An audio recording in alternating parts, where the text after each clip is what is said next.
মুসাম্মাত, আমার নাম রুবি আক্তার। আমার বাড়ি দেয়ানগঞ্জ চরমাদার। আমার বাবা কাপড়ের ব্যবসা করে। তিনি অনেক কষ্ট করে আমার দাদার সম্পদ তারা জোর জবরদস্তি বলে যে না তাদেরই।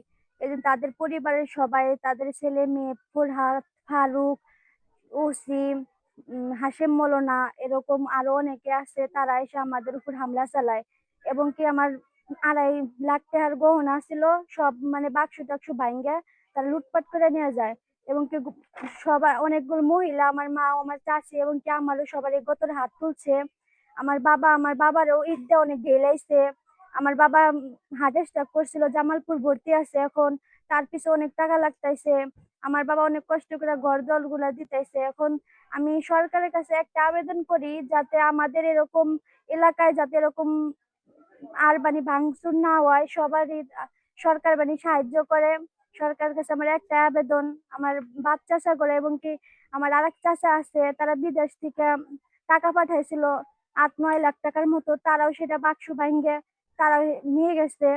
এখন আমার তারেক জিয়ার কাছে একটা আবেদন, তারা যেন আমার এই ক্ষতিপূরণটা তাদের কাছ থেকে যেন নেয়। আমার একটাই চাওয়া আমার কাছে, এবং কি সরকার কাছে একটাই বিচার চাই যাতে আমার পরিবারের যাতে পাশে দাঁড়ায়, সহযোগিতা করে।